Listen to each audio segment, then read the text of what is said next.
You're very welcome, everyone. It is our Mixer Partner Spotlight interview, and I'm delighted to say this week we are joined from Michigan by none other than The Joe Show. You're very welcome.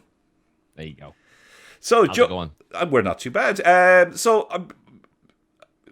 The questions that we ask here, a lot of people who watch these interviews would be just looking to find out how people get involved in streaming, what sort of consoles, PCs, what's under the hood. But we're going to start at the very beginning. And what was your first gaming memory? What was the first memory you have of computer games? I think when it comes to me and gaming, it goes back to when I was a young kid and I used to play. When I was younger, it was probably around the years of around. God, I want to say this was probably like early 90s, like mid 90s, probably 94, 95, right when Doom was coming into play. So when Doom was first coming out, I got into gaming sometime around there. I mean, I played on other stuff, but PCs like old or Hewlett Packard stuff, old stuff, because I've always had a computer in my life for the most part of my entire life. So the thing is, I basically got into Doom and started playing Doom. And my dad was the type of person that really didn't like the fact that I played it because it was a violent game. It wasn't really one of those games you'd play. And back in those days, that was considered a violent game because that was the norm of violent video games. So that's what I played back in those days. And I would say that's probably the earliest memory. I got into consoles like later after that, but PC gaming was probably my origine, if I had to say anything about that. So that would definitely be for sure. Yeah, the very beginning. Okay, so that's a slight buck to the trend where people would normally start on the console side of things, yeah, and I then was definitely not a console starter. I started directly on old like Pentium 2, Pentium 1 processor computers. I worked with DOS. I've worked with the original Windows-based systems. I've done all of that. okay. And can you remember then? Let's say your actual first PC, your first machine. What was it? It was okay. So I think if I remember correctly, I don't know if this is right, but I know Hewlett Packard originally was Packard Bell. I think Packard Bell was the very original. So I'd have to say my first computer was probably a Packard Bell. Old, probably like a Pentium 1. Uh the big ass CRT monitors. But yeah, that was probably my very first computer was an old Packard Bell. I don't know exactly what model, whatever, but it definitely fall into those categories. And are you able then to chart your journey through gaming with the PCs and consoles that you owned? Like, for example, Auntie Tinkerbell now, she has all her original consoles from day dot. I don't have all mine. Yeah.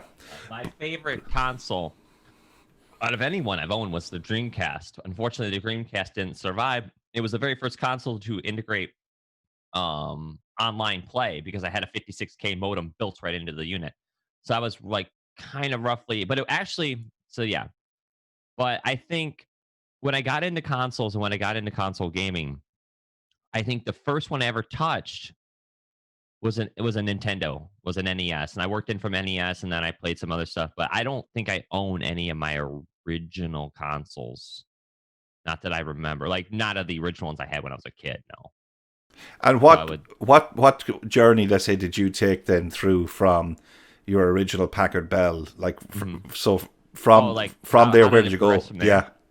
So after the Packard Bell, I got into other stuff. My dad would always he was a businessman all the time. So he always had a computer. So I was always using the computer that they had in the basement or whatever it might be. And from there, my first computer I ever got for me, my brother at the time, was a HP Pavilion. It had a Celeron processor in it. And I remember like the first actual game I played on that was probably Aliens versus Predator when it first came out on the PC long ago. And I also remember playing against my brother in a lot of the old strategy based games. And back in those days, there was no such thing as really a network.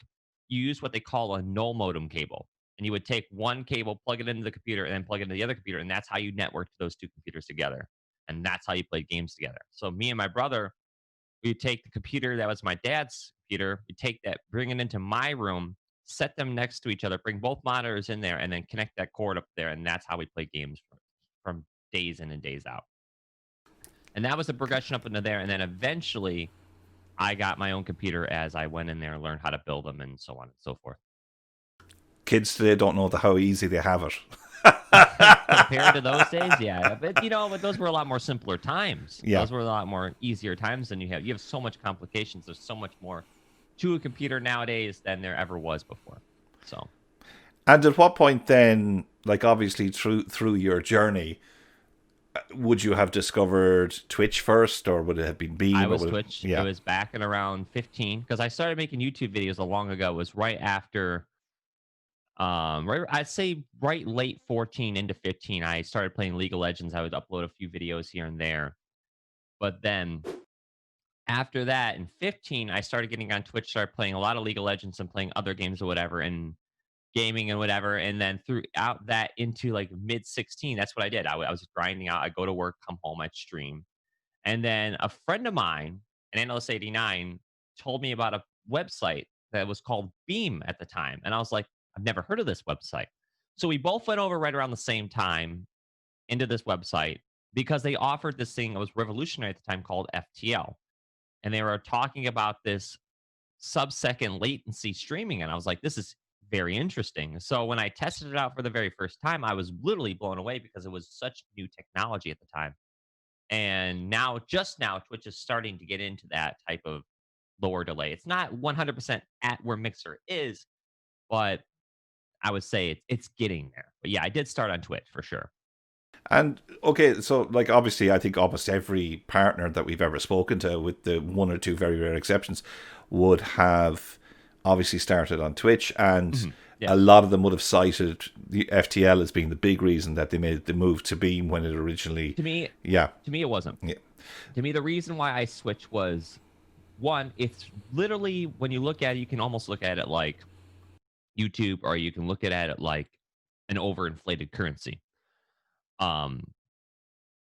When I was on Twitch, you can't get enough footing in an industry or a website that's got so many people that have already done it, especially on YouTube. If you were to say like, oh, I want to start making YouTubes nowadays, unless you're doing it for like fun, there's really almost no point because it's such an overinflated platform.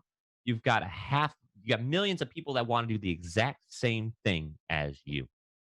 So doing it on that site was almost impossible. So when we decided to make the switch, it was almost great because it's almost like a fresh restart on a platform that just started. So you were able to grow with that platform as the platform grew and continue on. And that's where we are today. And obviously at the minute, Twitch is still that overinflated behemoth because it's just got, of course it is. Yes. But do you see, obviously as a Mixer partner now, but do you see the benefits of the likes of Ninja Moving and Gathalion and, Shroud and everybody else? Do you think that's going to, like, where do you see Mixer in maybe 5 or 10 years? It's a good question. Let me think. I was a little bit shocked when I read that that Ninja was coming over. I didn't think it was going to be possible, especially not Shroud. But I think Shroud came over as kind of a recoil effect. He knew that Ninja was doing very well, and it was like I said, it was back like I said before. It's an opportunity for a fresh start. So I think what Ninja had in general was that he was just sick and tired of the toxicity that Twitch had. So he said, well, what can I do? And Mixer was looking for an opportunity to grow their platform exponentially, which they did when Ninja signed.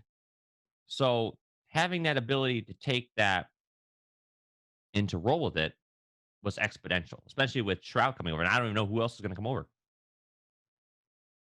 So where would you see it then? Maybe in 5 or 10 years' time, do you like it's obviously going to continue to grow? And more than likely we will, because there's always rumors each week. The biggest thing that Mixer needs to do when it comes to growth is an advertising campaign that works. If they can keep advertising and doing it very well, then any company can survive. Any company survives based on how well they put their name and face out there. If they're not doing it, they're not going to grow. It's just not going to happen. Now, Twitch does a lot of advertising. They got a lot of esports. They're really heavily into esports. So that does help them a lot because it gets their name into like ESPN or all these other ones because they are involved in that market. Now, with Mixer, what Mixer has that works with them is they have the entire Xbox platform to work with. So they got all these kids that do very well and help the platform, but it just makes me wonder with all these kids, is it really going to help the platform and grow if, let's say, like all these partners are coming in, they want to try to make it out there? How are these kids going to be able to support them in a financial standpoint compared to like Twitch, where it's all like an adult people who have already established income? That's always been my big thing. Is like I see all these, big time streamers on Mixer doing very well, and I like that. I'm glad they're doing well, but it blows my mind because it's like, how are these kids able to do it? How are these kids supporting these people like that? Blows my mind, but I don't know. I think within 5-10 years, they as long as they can advertise the living heck out of their platform, they'll do very well and keep coming out with new technology. I mean, they were the first people who ever came out with co-streaming, the big old thing side by side. When that first came out and I tested that, it was amazing. It was amazing to see it. Me side by someone else giving like a high five. It was incredible stuff, like new technology. And I think that's the most important thing. So That's what. okay, well, like even at that point, then for you, obviously moving over to Mixer, Yeah. at what point did you kind of say, okay, I'm gonna actually have to start taking this seriously now because this could be something for me, like obviously we've got our fun streamers out there who enjoy it because it's just some fun and they get For to me, chat to it's new it's a people. lot of fun because I never really I never looked at Mixer as a job because I knew that I'm like with me, I'm very good with money. I understand how money works. And to me, it wasn't a consistent income. Like it's nice, it works, but if the problem at the end of the day is that unless you make a bunch of it, it's almost like you're playing a gamble or like you're going to casino. You're not really knowing how well you're going to do unless you're basically throwing yourself out there a half a million times. Like you're basically that. I hate to say it. I mean, not everybody's like this, but you're that person with the change jar like this. You go and like that's how it is. But that's how entertainment is. You're throwing yourself and hoping that your personality is going to grab these people, and then they're going to just throw that love at you. And if that doesn't happen, making it as a streamer like that, unless you are very creative or you got something that can drive people, it's hard. It's a hard life. And that's why I never really threw it as a full-time thing because I was always paranoid and worried that there'll be a day where this won't work. And then a lot of people, and here's the biggest problem. A lot of people won't plan a backup plan. They'll throw everything they have into this. And then if it fails, they're like, what do I do now? That's why I have a full-time job and do all that because I know in a sense it's just with a consistent unless you know you're gonna do it. It's hard. It's a hard life. So I basically do it a lot for fun. But I mean I've had multiple times where Mixer has done very well for me. It just depends on like what you're playing, how good you are at something, because that helps out as well. If you're good at something, it gives you leverage. But it's really variable. You never really know what's gonna happen. It's a tough industry. It's a very tough industry. And at what point then did you kind of say, well, I'm going to go for partnership because obviously that's a big step Um for a streamer, and it's where a lot of streamers who are going to right. be watching this are Right. kind of that's their Okay. aim. So here's the thing. With partnership, when I first started, when they were doing the partnership program back in my day, it was a lot easier of a time than it is today. Back in those days, I think a lot of partners who are going to watch this, it was an easier time. I mean, if you get partnered, it wasn't hard at all. And then when you had a massive influx of partners coming in, Mixer's like Mixer slash me was like, oh man, we can't do this. We got to lock this down because we have a bajillion people coming in here. And it was a small business at the time. How are we going to be able to fund all this? And I think when they transitioned to Mixer and got acquired by Microsoft, it helped out a lot. But before those days, it was just them. So it was a lot harder of a time. But I think for people, if you want to get partnered, the most important thing I can always tell people is that You need to be very active on everything. You need to be active on your socials beyond belief. Keep it and then make sure you have a name that kind of is simple and straight to the point. You got to have something that's gonna lock in on people, and people are gonna be able to recognize it and not get easily confused by it. And Like the Joe Show. consistency. Yeah, exactly. Just something very easy to remember and straight to the point. And then another thing is you have to be consistent. Have a schedule. It's very important to have a schedule because then people can lock that in their minds. They know this person's going live at this time every single day, or they're going to be off at this day. And they know that and they can lock it in their minds. And most people will be able to remember that. And make sure that's always on your Twitter, Instagram, wherever you can post it and keep it on a pinned tweet. Do it. Got a Discord, do the same thing. Have it pinned at the top under announcements, however you want to do it. But if you want to push towards partner, that's literally the best thing I can recommend at this point in stage time. It's a very tough industry. I mean, Mixer's a lot easier because I'm sure getting partnered on Twitch is, from what I heard, it's almost nearly impossible. But I think in this platform, you still have a chance as of right now in the market. It'll get very, very hard come a couple years from now. So if you're going to do it, now it's time to get cracking for sure, I would say. And from that point, then obviously, as your audience grows, and you're doing everything. For example, you're ticking all the boxes. Yes. This is something that we like to ask partners. This has kind of evolved into a bit of a question as well, where if you've got someone, okay, so you're used to kind of putting yourself out there with YouTube and obviously Twitch and Mixer. And obviously I'm from a radio background, so I'm well used to being able to kind of put it out there and deal with some of the negativity. But even obviously in the current climate, we have more streamers now than we've ever had before. But it's a huge industry. What would you say to then the kind of newer streamer or the streamer who is getting a little bit affected by the fact that, the dreaded troll has appeared in their stream? Do you know what I mean? How do we counter that? Yeah, for you as a person, like how do you deal with a troll? And for somebody who's just kind of started out and is not sure, don't understand it.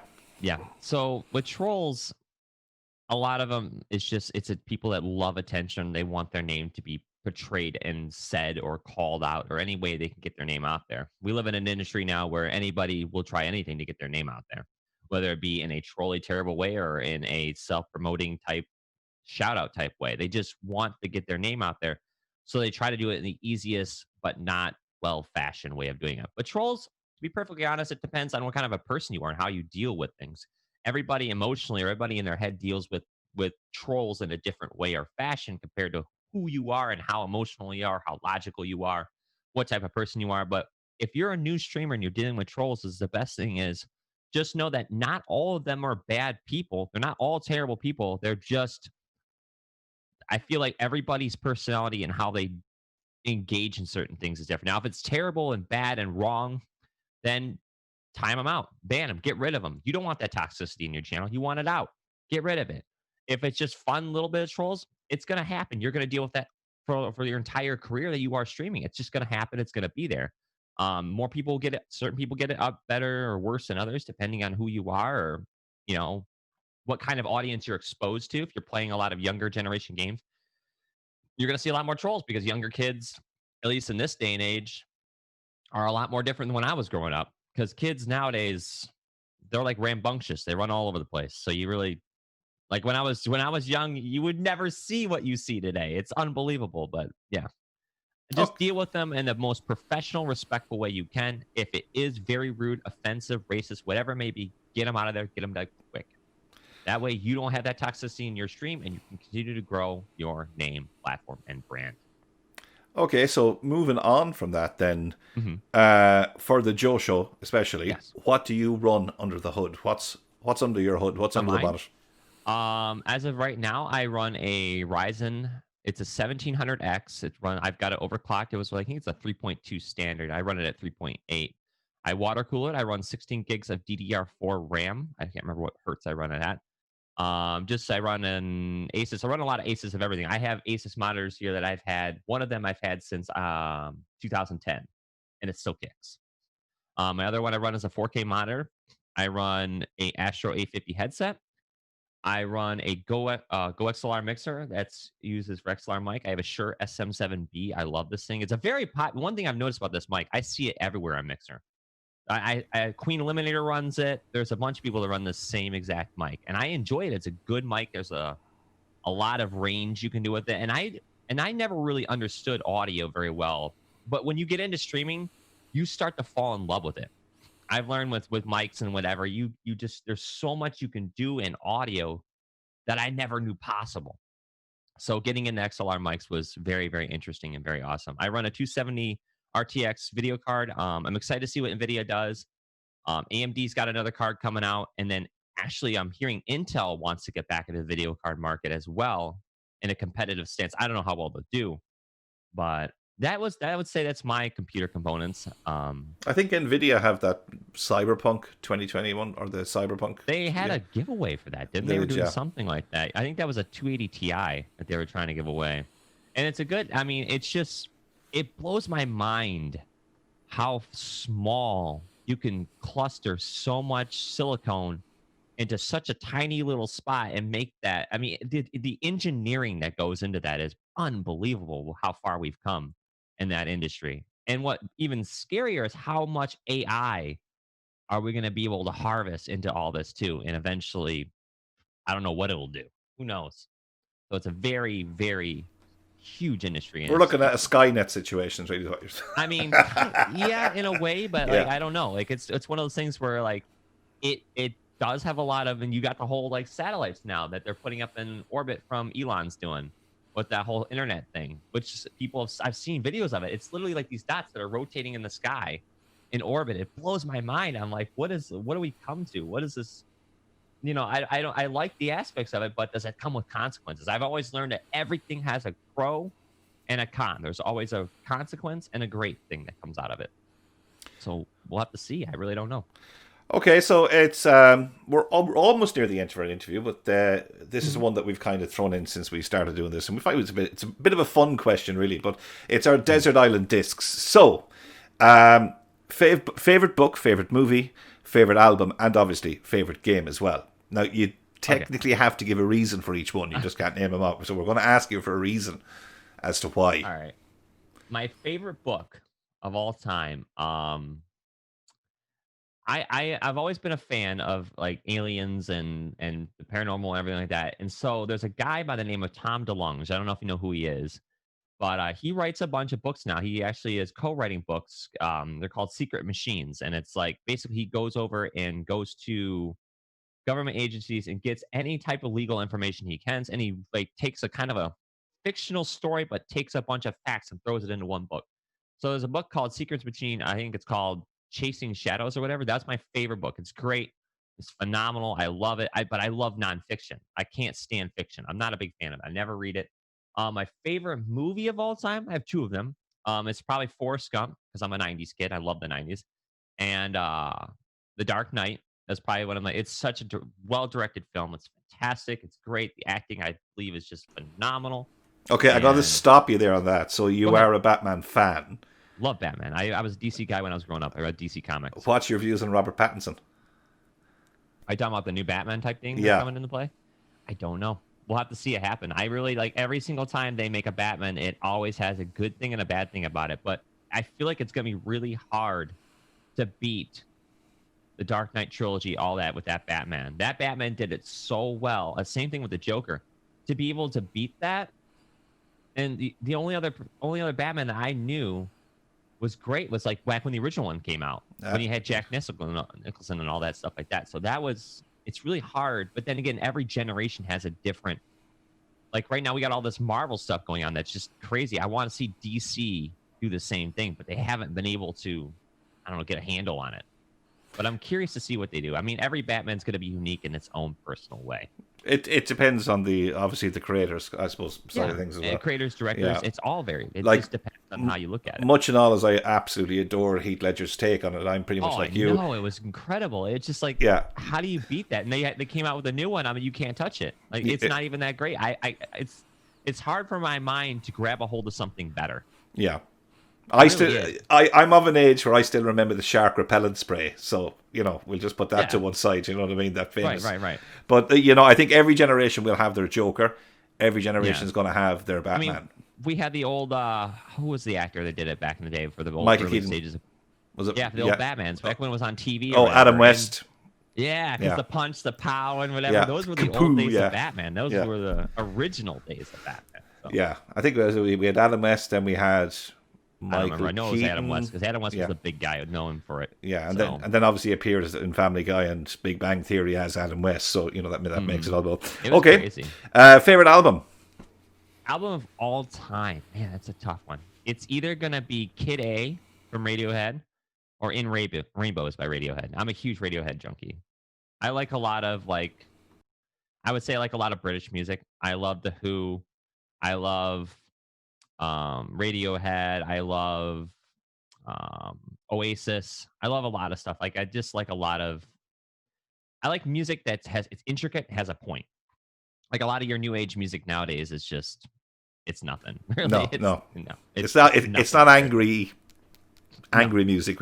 No, it's just weird. We live in a very, very weird time in music, especially music and entertainment. I don't think I've seen any more weirder of a time that we live in today than we do now. It's crazy what this world has become, and at least in the entertainment industry and the music industry, it saddens me in a way, because I guess it's just me looking and wanting a simpler time. We live in a day now where nobody ever not has this thing by their side. I mean, and communication isn't even there anymore as much. We don't spend time with people as much. Families are no longer close as they used to be because we have technology, and it puts people apart. And it scares me. I mean, I don't know how bad it's going to get. It could get even worse. So, favorite game? Favorite game. Game of all time, that's an easy one. That's either going to be Doom 1 or Doom 2, very first. I remember having them on floppy disks back in the day. So, a lot of times when you got the early games, it was probably about a stack of 4 or 5 floppy disks, or it was a stack of about 4 or 5. I remember getting Riven, which is the sequel to Myst, and that was 5 or 6 compact discs. So it was crazy. Yeah. Did you ever have the tape cassette? No. I had tape cassettes. Yeah, I listened to cassettes when I was young. No, but for actual game programs, I remember. You're talking about the, what do they call them? The Commodore 64, Amiga. I played a lot of Atari 2600 when I was young. So it was just, the blow on the cartridge and stuff. Yeah. That was old NES. That was all that stuff. I mean, we had the tape cassettes for every level. Yeah. A lot of people don't realize this, but when they said N64 was the very first 64-bit console to come out, it actually is false. Atari 64, the Atari Jaguar, was actually the very first 64-bit console, but it was not very well known. No. At all. But it was the very first. Right. Well, before we let you go, we ask all our partners this, and it's good because, again, as I mentioned, we've got a lot of streamers who will be watching these who are new streamers who are coming to a point where they're going to make a decision whether they're going to pursue it as a partner or not. Yeah. So, if you had one bit of advice to give streamers overall, what advice would you give them? I always tell everybody the same thing. The most important thing you can do as a streamer or as an entertainer is to be yourself. Be you. Don't change because of trends, because of something popular, because you want to make a buttload of money from it. Just be yourself. People want to see you. They want to see you for who you are. Yeah, you're going to have people that just watch for Fortnite or whatever it is, but you have to be yourself and enjoy what you do. Otherwise, you're just going to dig yourself a hole. You're not going to enjoy it. It's going to become a job. You don't want it to become a job. You want it to be something. Well, you want it to become a job, but you don't want it to be most people consider a job. I got to go to work. You want to make something that you are going to love and you are going to enjoy, and people will love and respect you for it. Because there's always going to be people out there that want to watch you. You may not think it, and it's very hard to become a streamer. And I've had people come to my stream all the time. Oh man, how do you get this many people watching your stream? I've been doing this since 15. It takes time. And a lot of people, especially in this day, they're not patient. Nobody's patient. They want everything now. And I will tell you, it's not going to work that way. It's going to take years. You just got to have that in your head, and you got to stick with it. Because if you don't stick with it and you don't be consistent, the chances of you getting to that are very limited and very slim. So that's the problem that people got to think about. Okay, well, wise words. Mhm. Thank you very much, everybody. This is the Joe Show, one of our mixer partners on our Partner Night Spotlight. Thank you for taking the time to have a chat with us, to impart your wisdom. And if anybody wants to catch him, his address is there at the bottom of his window, so you can pop into his stream and find out what the Joe Show is all about. But for the time being, from us here at CST and myself, Radio Gaga, Joe Show, thank you very much indeed. Yeah, no problem, bud.